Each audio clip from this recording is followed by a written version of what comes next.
എനിക്ക് പല സ്ഥലത്ത് പോകണ്ട, ഒന്നും നിങ്ങളോട് പറയാൻ പറ്റത്തില്ല. നിനക്ക് പണ്ടത്തെ പോലെ ഉറക്കില്ലടാ. രാത്രിയിലൊക്കെ ഞാൻ അങ്ങനെ ശ്രദ്ധിക്കാറുണ്ട്. നീ ഇപ്പൊ ഉറങ്ങുന്നൊന്നുമില്ല. നിനക്ക് എന്താ പറ്റിയത്? നിനക്കിപ്പോ ഉമ്മ വേണ്ട, പാപ്പ വേണ്ട, ഒന്നും പറയും വേണ്ട, ഒന്നും വേണ്ട. നീ നിന്റെ സ്വന്തം ഇഷ്ടത്തിന് പോകുന്ന എന്താ നിനക്ക് പറ്റിയത് പറയും. ഉമ്മ പറയുന്നതിന് ഉമ്മേനോട് ദേഷ്യപ്പെട്ട കാര്യമില്ല. ആ പാവം മനുഷ്യൻ എന്തൊക്കെ പൈസ ചെലവായിട്ടാണ് നിന്നെ ഡോക്ടറായി കാണുന്ന പണ്ട് പഠിപ്പിച്ചത്. നമ്മുടെ വീടൊന്ന് നോക്ക്. ഈ വീടിന് വെച്ച ആശയെടുത്തിട്ടാണ് നിന്നെ പഠിപ്പിച്ചത്. നീ ഇതുപോലെ ഇങ്ങനെ പറഞ്ഞ അനുസരണമില്ലാണ്ട് പോകുന്ന സ്ഥലത്ത് ഏതാണ് എവിടെയാ പോകുന്നതെന്ന് പറയാണ്ട് തോന്നിയ പോലെ കയറി വരുന്നതും ഞങ്ങൾ രണ്ടുപേരും ധിക്കരിക്കുന്നതൊക്കെ ശരിയാണോ? എനിക്ക് പല സ്ഥലത്തും പോകാണ്ടാവും, അതൊന്നും ഞാൻ അങ്ങോട്ട് പറയില്ല.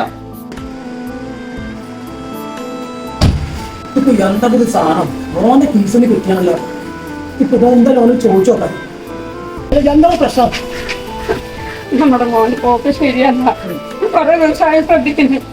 പറയുന്നില്ല, മിണ്ടുന്നില്ല, പോകും എന്നെ ഒന്നും തിന്നുന്നില്ല. ഞാൻ എന്താ ചെയ്യാ?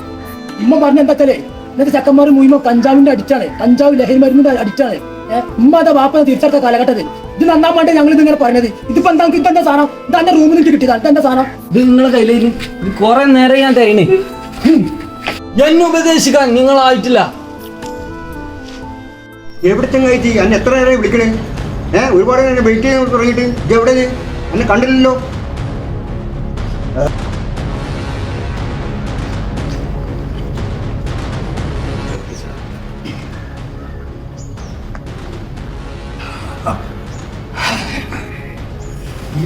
ഇത് മാത്രല്ല, സിറിഞ്ച് മോഡൽ സാധനമുണ്ട്, അത് ചിലവാകും. അത് ചെയ്താൽ പ്രപഞ്ചം മുഴുവനും പിന്നെ കർമ്മം. അതിന് പോയി അതില മുക്കാലേ പോകും, മുക്കാലേ.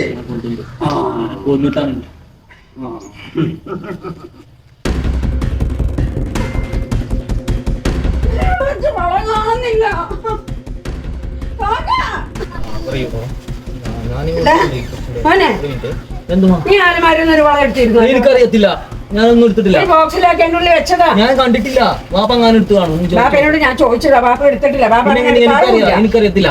നമ്മള് 3 പേരല്ലേ ഈ വീട്ടിലുള്ളൂ, പിന്നെ നീ അറിയാണ്ട് ബാപ്പ അറിയാണ്ട് എങ്ങനെയാ പോകുന്നത്? ഞാൻ കണ്ടിട്ടില്ല. എന്റെ പടച്ചോനെ, ഇപ്പൊ ഓരോ സാധനം കാണാതെ ആവുന്നുണ്ടല്ലോ. ഞാൻ എന്താ ചെയ്യാ? സ്വർണത്തിന്റെ വളയാടാ. അപ്പൊ എന്താ വില സ്വർണത്തിന് അറിയാം നമുക്ക്? നാളെ വിറ്റതെല്ലാം മറിഞ്ഞിട്ടുണ്ട്. അപ്പൊ അങ്ങാടി പോയതാണ്. ഇതാണ് അവസരം, കൊല്ലാൻ പറ്റിയ അവസരം,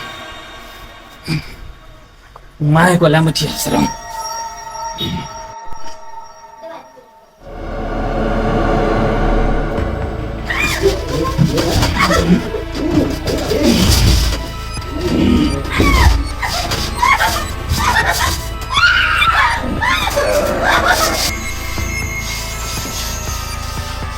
ഞാൻ രചനയും സംവിധാനവും ചെയ്ത ലഹരി എന്ന ഷോർട്ട് ഫിലിം എല്ലാവരും കാണണം, അഭിപ്രായം അറിയിക്കണം.